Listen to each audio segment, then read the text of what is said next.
Avec tout d'abord à la une ce matin l'image des avocats lillois rassemblés hier devant le palais de justice en grève depuis maintenant plusieurs jours. Ils ont bloqué l'accès au tribunal et ont suspendu toute audience hier.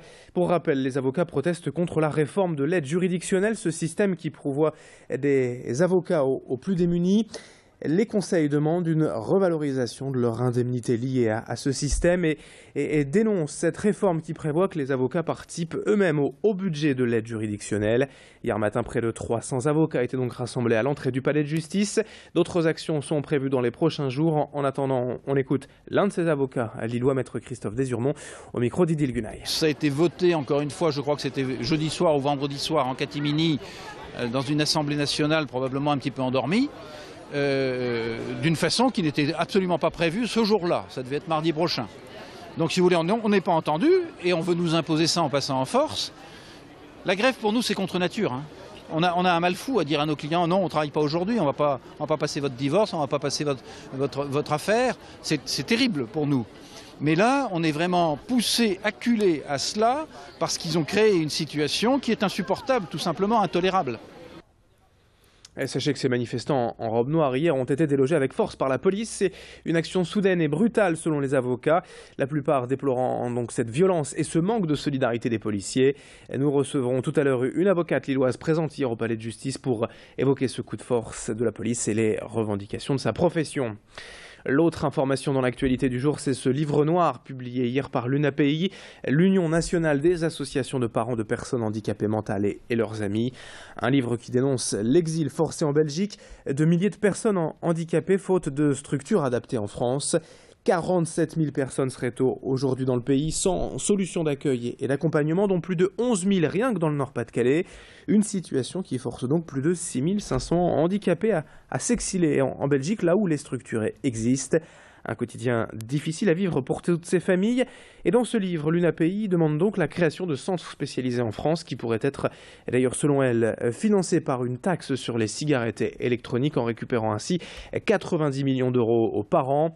Explication avec l'une de ces mamans handicapées. Son témoignage recueilli hier par Idil Gunaï. Pour nous, c'est très important, c'est ce qui compte avant tout. C'est qu'elle reste rapprochée de la famille, car la famille pour un handicapé est tout aussi important que pour les autres. Donc c'est un être humain comme tout le monde, comme vous et moi. Donc il faut qu'on les garde près de nous parce que depuis tant d'années que je la soigne, je ne tiens pas à me séparer, qu'elle aille à des kilomètres de moi et que je ne pourrai plus la voir. Ce n'est pas la peine de faire ça. De toute façon, moi, c'est non d'office. Donc moi, j'ai besoin d'une structure qui soit adaptée pour elle et qui soit proche de la maison. 7h33 en direct sur Grand Lille TV dans cette édition. Retour également à l'île Moulin au jardin des Olieux. Nous évoquions hier le quotidien de dizaines de jeunes migrants installés là depuis plusieurs mois. La plupart aujourd'hui dans une impasse, les autorités ne les jugeant ni mineurs ni majeurs. Elles refusent donc une prise en charge. Sur place, les associations sont organisées pour venir en aide à ces jeunes, notamment l'église de la Réconciliation voisine du parc des Olieux. Ici, le soir venu, plusieurs migrants viennent trouver refuge et passer la nuit au chaud. D'autres ont trouvé une famille d'accueil pour les aider. C'est le cas par exemple de Tina, jeune congolaise de 16 ans et dont le tribunal a refusé de confirmer le statut. Elle n'est ainsi ni mineure ni majeure et n'a donc le droit à aucune aide.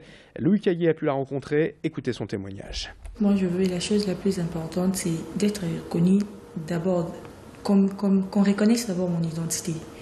C'est la chose la plus importante parce que pour le moment, je suis ni mineure ni majeure. Qu'on reconnaisse d'abord mon identité, c'est la chose la plus importante pour moi pour le moment parce que au moment où je suis reconnue mineure, j'aurai maintenant la protection de l'État et j'aurai accès à peut-être de choses que je n'ai pas accès pour le moment. Donc j'aurai accès à l'école, je pourrai mieux continuer mes études. Donc, pour le moment, ce que j'ai besoin, c'est d'être reconnu mineur. Et puis pour terminer, on évoque le salon Connect, ouvert hier à l'île Grand Palais pendant 3 jours. Toutes les technologies du commerce connecté ont ici présenté. Et plus que jamais, les achats à distance en ligne prennent le pouvoir aujourd'hui et il est primordial pour les marques de connaître ses clients. accompagner les entreprises vers une transformation digitale. Voilà l'enjeu de cette 19e édition du Salon Connect, autrefois appelé le Salon de la VAD. Et 3 thèmes sont pour cela développés cette année: la data, la digitalisation et la confiance numérique.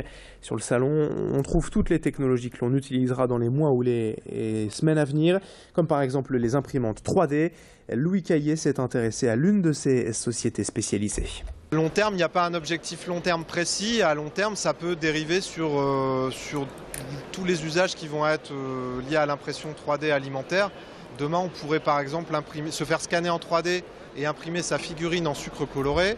On pourrait venir décorer son assiette. Et puis on va avoir différents matériaux. Il y a des gens qui lancent par exemple des bonbons personnalisés avec de la pâte à bonbons.